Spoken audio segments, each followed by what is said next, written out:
Hey, hallo, leuk dat je kijkt naar de eerste Rouge-vlog. Normaal komen mensen bij ons in de studio. Maar wij dachten, het is misschien leuk om artiesten ook in beeld te brengen. Welke artiesten komen naar onze studio toe en wat is hun verhaal? En in deze eerste uitzending hebben wij... hallo? D? Ja? Ja! Nou...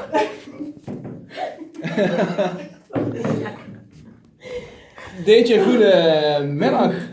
Goedemiddag. Hallo. Waar even gaan zitten? Ja, DJ, wie zijn jullie? Wij zijn Desiree en Julia, Deja, uit Roermond en uit Düsseldorf.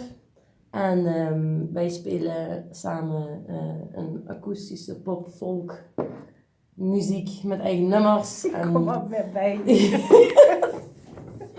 En dat doen wij sinds eind 2017.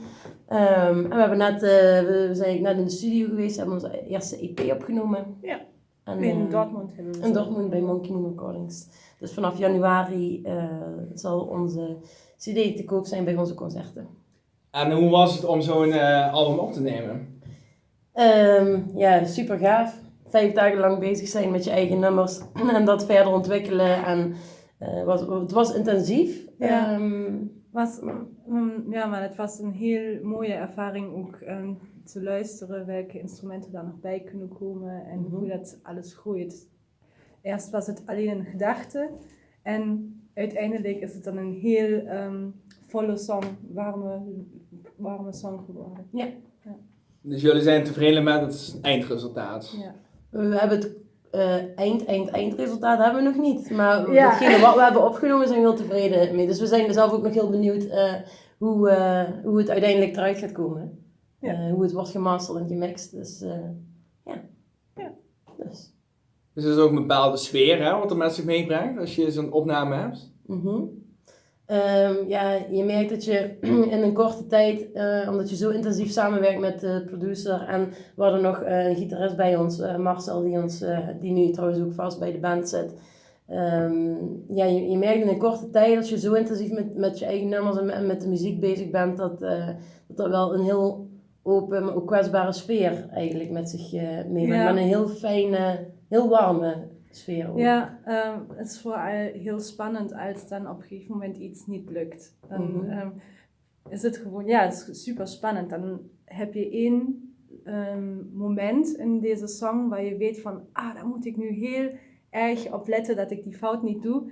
En als dan iedereen op deze moment kijkt, dan is dat super spannend. Ja. Dan voel je echt de spanning van oké, nou komt dat moment eraan. Je voelt het langzaam komen. Ja. En als het niet lukt, ga je dan wel op zoek naar een andere oplossing? Of hebben jullie wel zoiets van oké, we gaan net zo lang door totdat het lukt? Dat hebben we eigenlijk gedaan, Ja, ik had wel zo'n moment waar ik niet goed binnen ben gekomen in die song. En daar heb ik ook gezegd, ik heb even pauze nodig. Ja, en zo een rondje gaan lopen. Ja, precies. Hebben we even iets middag gegeten en dan ging het weer. Ja, even focus weer terugkrijgen. Ja. Even eigenlijk in een soort flow komen. Ja. Dus dan die energie, je hebt met een leuke energie te maken. Ja, want het is natuurlijk wel heel intensief en het kost ook gewoon constant maximale concentratie. Dus je kunt, dat kun je maar voor een bepaalde tijd vasthouden. En als je dan merkt dat het even weg is, dan moet je weer terug zien te vinden. Ja, je hebt nou het eerste album opgenomen. Wat heb je geleerd? Wat neem je mee naar het tweede album? Dat we meer crowdfunding, meer geld gaan doen, zodat we een compleet album kunnen opnemen. En misschien niet maar 6 nummers, omdat we misschien een week of 1,5 week in de studio kunnen zijn. Ik vond het was een beetje te weinig. Ja. Ja, we hadden allemaal zo'n gevoel van, dat had nog 1 week langer kunnen gaan. Of nog een maand of zo. Want dus het was te snel voorbij eigenlijk. Ja. En wat ik ook heb geleerd in ieder geval is dat we hebben een aantal dingetjes hebben we last minute nog toegevoegd aan de nummers. Doordat je daar zo intensief mee bezig bent, komen er ook die creatieve dingen weer in je op. En ik denk dus als je langer de tijd neemt voor het opnemen van zo'n album, dat je ook echt wel heel mooie dingen kunt creëren. die niet standaard eerst bij het nummer zaten. Dus dat een nummer ook echt daadwerkelijk groeit van de tijd die je in de studio ermee bezig bent. Ja. Ja, stel dat je daarna gaat pingelen of zo, hè? Een beetje, en dan denk je van, oh, wat een leuk melodietje, hè? Dat past mooi in die lijn. Ja, en zo hebben we dat nu ook gedaan met sommige dingen. En dan denk je wel van, wat zou eruit komen als je nog echt veel langer hebt om er nu aan te werken. Ja. Ja, jullie gaven het aan, er komen 2 mensen bij eigenlijk, hè? Bepaalde optredens.